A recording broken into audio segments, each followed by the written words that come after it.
Hello, today we are going to see the roller weighting and the web condensation. It's quite a simple lecture as compared to yesterday's. So let us just begin. Uh, First, let us look at the top roller pressure. We all know that to clamp the fibers, there should be some amount of pressure on the top rollers, and for this we need to put some kind of weight. The pressure can be generated by any one of the following methods. It can be by simply putting some kind of weight, dead weight, it is called as, just hang some hooks and put some weight on the top rollers. It's the simplest one, which was there on the conventional draw frame. But as we progressed, there came in spring weighting, where application of pressure was done by with the help of a spring. Then Ritter came up with pneumatic weighting by using air for applying pressure. Then there is hydraulic weighting. You can also apply pressure by using hydraulics, that is water or some kind of liquid which could apply pressure. And also you can have some kind of magnetic weighting. So out of this, most prevalent is the pneumatic weighting for modern draw frames. So we will try to understand what is pneumatic weighting mean. How it is used on the draw frame will become clear the moment you know how this air pressure really works. So there's one video which I have downloaded and we can just look at it.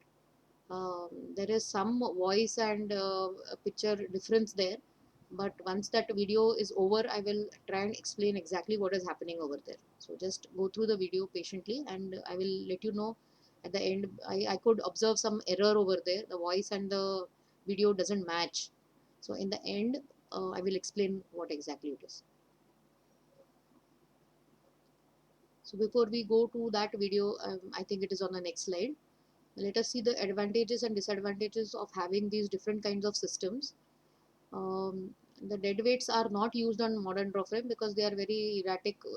If there is some disturbance, then the weights just fly off, and for that particular moment, there will not be any weight applied to the top roller. So it is not prevalent anymore.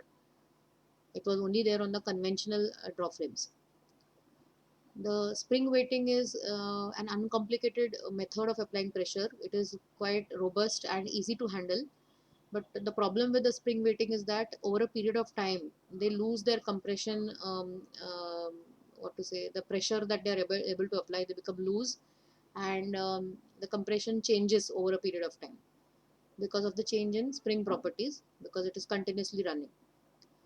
Even also, there's another disadvantage that the load applied by spring is constant and you cannot easily change the spring pressure during the working of the machine. Because in draw frame we will require when the machine stops, the load has to be released on the top rollers. Otherwise it will leave a mark on the top roller cot. It will start pressing into the bottom roller flutes and the top roller will get damaged. So as soon as the machine stops, we need to release the pressure there. And when it comes to spring weighting, it is not easily possible. So therefore spring weighting is not the right method for us. Pneumatic load, on the other hand, is applied using hooks and pressure hoses. Pressure hooks are connected to a compressor which holds compressed air at a predetermined pressure. The pneumatic weighting allows easy and quick changes as compared to spring pressure. It also allows partial unloading during machine stops. Since you can easily change it, when the machine stops, you can unload it, and is flexible over a wide range of loads. Also, the problem there where you had a constant load in case of spring weighting, here that is avoided. So you can even apply partial loading, as well as it is flexible over a wide range of loads for each top roller as per the requirement.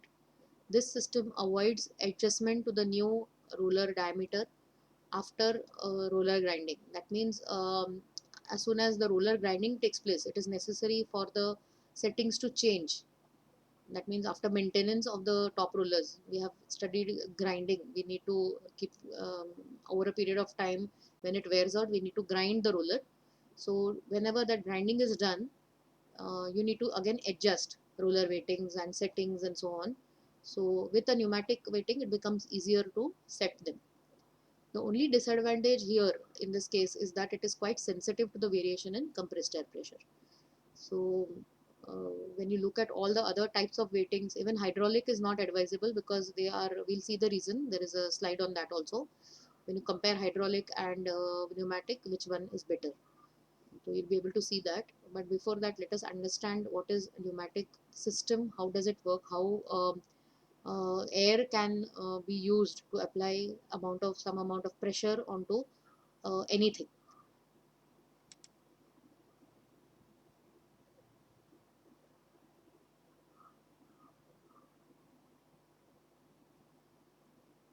So this is a setup that you see, and let me just increase the volume here. Filter and raised to the required pressure. Atmosphere. Just Now one we, second. Yeah. now we shall discuss the working of a pneumatic circuit. Atmospheric air is drawn through the air filter and raised to the required pressure by the air compressor.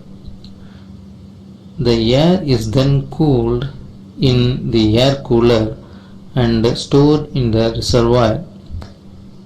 In the raise position of the control lever, the bottom port is connected to the pressure line.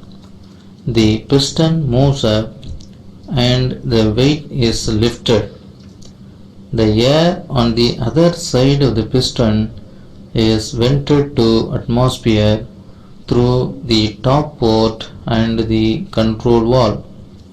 In the lower position of the control lever, the top port is connected to the pressure line. The piston moves down and the weight is lowered. In the off position, the air is locked inside the cylinder and no movement of the piston takes place. The weight is held in the same position.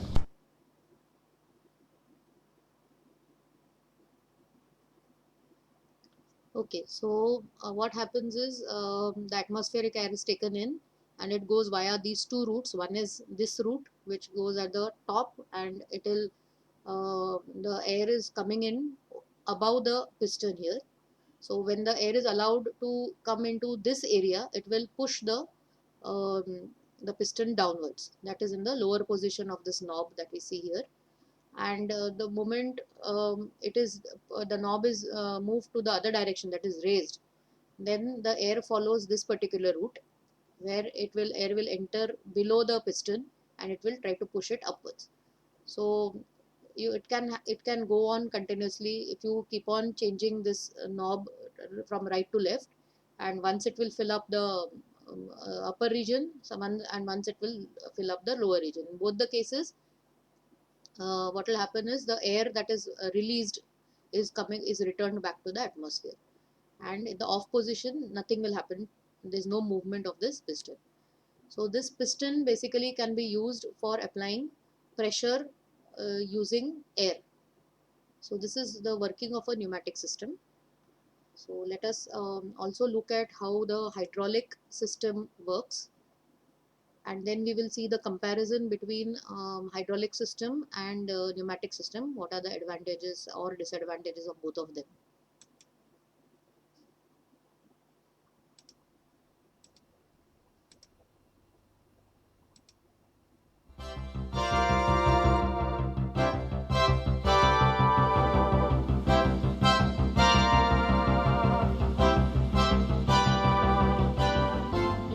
Machines and tools, they help us to do work.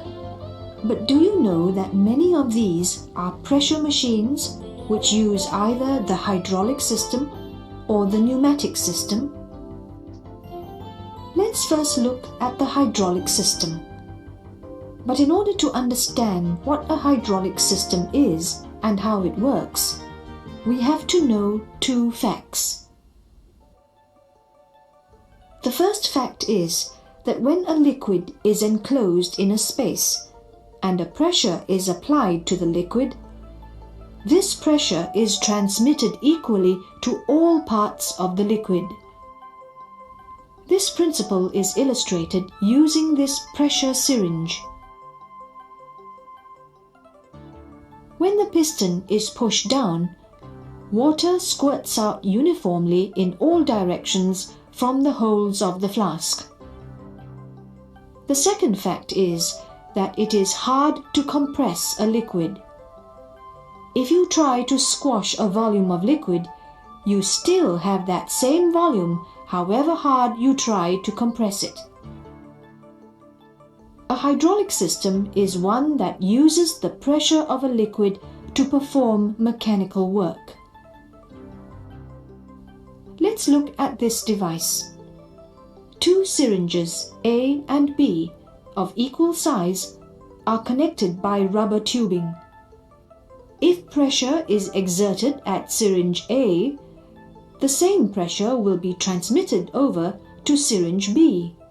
We also observe that the water from syringe A will move to syringe B as shown by the upward movement of the piston in syringe B. This demonstrates the two facts which we have just discussed. That is, firstly, when a liquid is enclosed in a space and a pressure is applied to the liquid, this pressure is transmitted equally to all parts of the liquid. And secondly, liquid cannot be compressed. The hydraulic system makes use of these two facts. It can be shown mathematically that if we make one of the two pistons much larger than the other, then the larger piston can raise a larger load.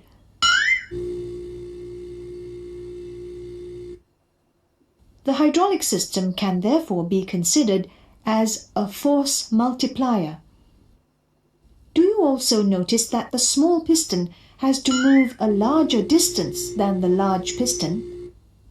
In most cases, oil is used as the hydraulic liquid, as it can lubricate the moving parts of the machine as well. The hydraulic principle is used in many devices, like the hydraulic jack used for lifting cars at the service station. Notice that the serviceman has to exert a force on the piston many times before the car is raised by a small amount. Thanks to the hydraulic jack, lifting a car for servicing is no longer a problem. One of the most important components of a car is the brake system. But do you know that the brake system of a car also works on hydraulics? Let's take a closer look at the brake system of a car. When the driver presses on the brake pedal, the oil in the brake system transmits this pressure and moves these pistons. This will cause the brake pads to press against the rotating disc of the wheel.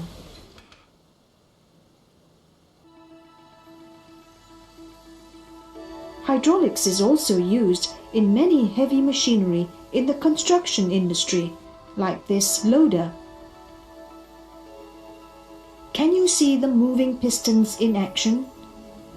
Machines using the hydraulic system are capable of moving very heavy loads. This is a dumper. It also works on hydraulics.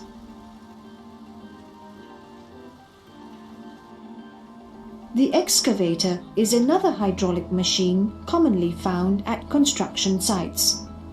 The hydraulic system will cause pistons to move a part of the machine back and forth.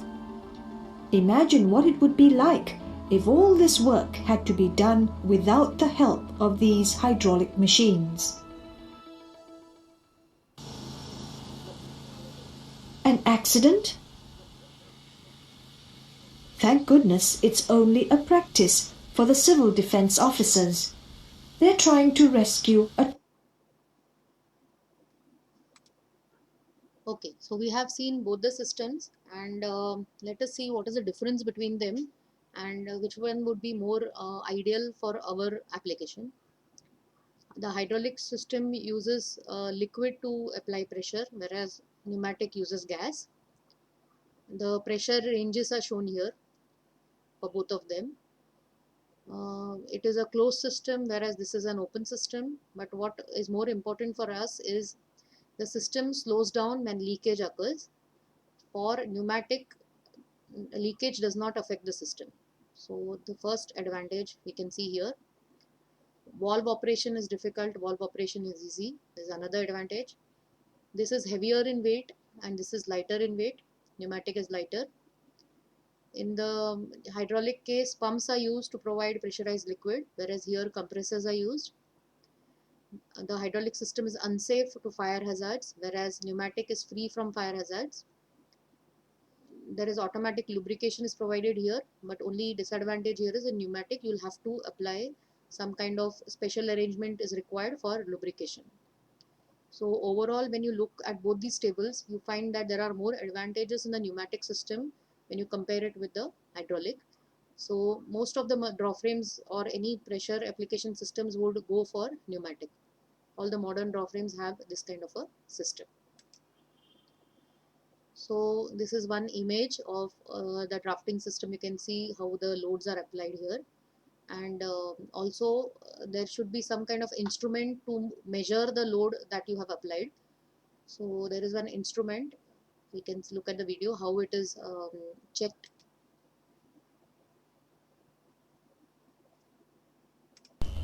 Draw frame roller load measurement. This is an RSB draw frame and the roller load is going to be measured. The top arm load is released. The top roller whose load has to be measured is removed. The cord's diameter is measured and a corresponding nylon roller is chosen and assembled with the center rod and the gauge as shown. The end bushes now are also assembled. This resembles a regular top roller and placed in the place of a regular top roller. Now the gauges are swung to and fro to fix the angle. The top arm load is applied. You can see the deflection of the pointer of both the left and the right gauges. They stabilize at a maximum level. On releasing of the load, the pointer comes back to zero. The same procedure is now repeated for the second roller.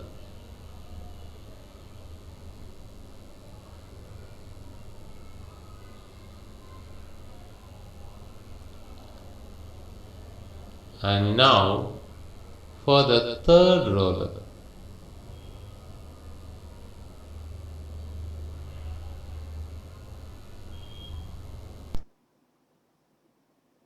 Okay, so we have seen how the load measurement is done using gauges.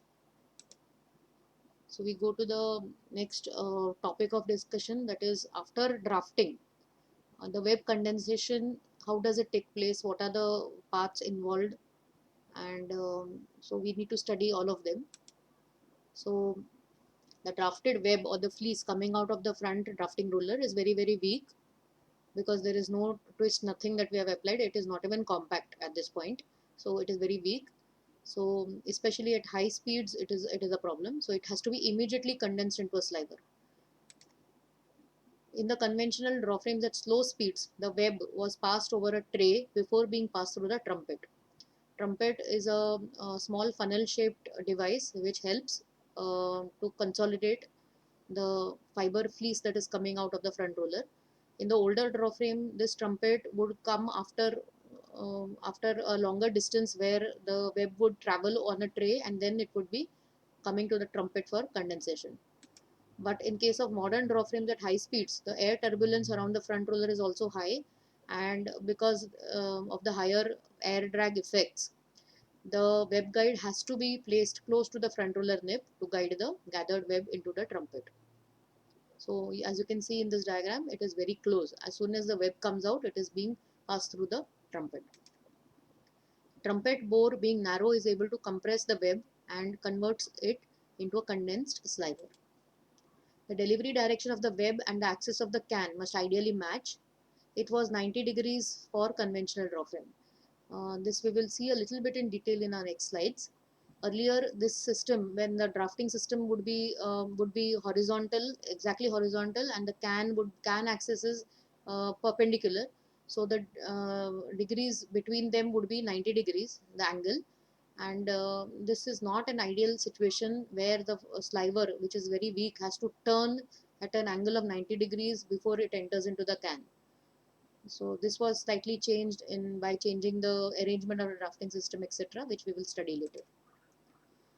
In modern draw frames, the fleece directly enters the trumpet almost vertically. Since the turning of the sliver is avoided, it results in easy accumulation and entry into the trumpet. So let us see what is a trumpet. A trumpet, as I said, is a funnel-shaped device. This is the way it looks. This is the top cross section of the trumpet.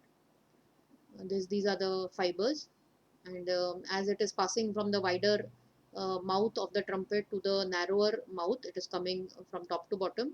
So the fibers tend to get compacted here. The trumpet is a funnel-shaped device used for compaction. Its inner surface has to be smooth and polished so that it gives a easy passage to the sliver. It must also be dust and spin finish. Spin finish is a lubricant which is applied on man-made fibers. So these also the lubricant tends to stick if you are processing man-made fibers on a draw frame.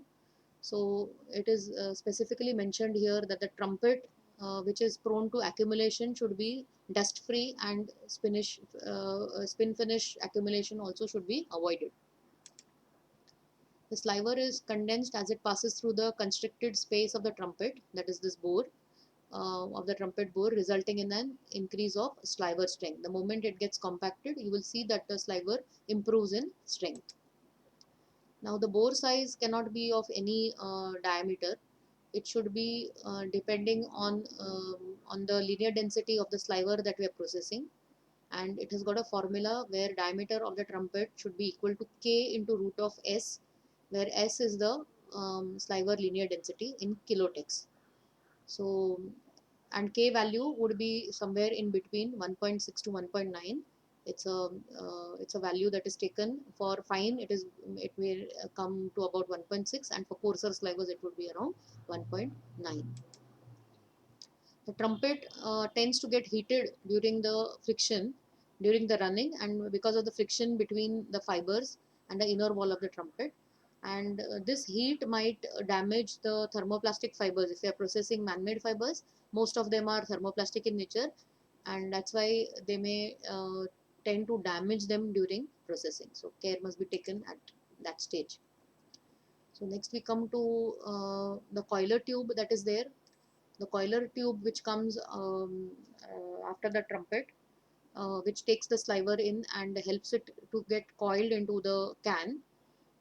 So there is some special feature here, which is an invention by Reuters, where they have been able to change the shape of the coiler tube, and we can see that we've seen this video earlier, um, that the accumulation of the impurities here in the conventional was very high, whereas they have been able to reduce it by changing some dimensions here. The consolidated sliver coming out of the trumpet is pulled out by the calender rollers and pushed into the coiler tube that is shown here. Coiler tube fixed on the rotating coiler plate. This is the coiler plate on which this tube would be fixed. And that after the passage is like this, as soon as the sliver comes out, it is passed through the trumpet, then through to the calender rollers, and the calender rollers will push it through the the tube, coiler tube, which is there on the plate. And through this plate, you can see the hole here, and through this it will be coiled into the can, which is below this. The coiler plate also is very important. The surface provides friction-free coiling. You should prevent friction as far as possible, because still the sliver is very delicate, and abrasion might spoil it. So there should be as low a friction as possible. The sliver will be, actually touching this coiler plate. And also this coiler plate is important in the sense it should prevent some kind of trash deposits or dust deposits on it. So there are again some kind of innovations here. This is a honeycomb kind of surface texture that is given here. This is highly polished and smooth, given by two different manufacturers. So this is it for today. Thank you.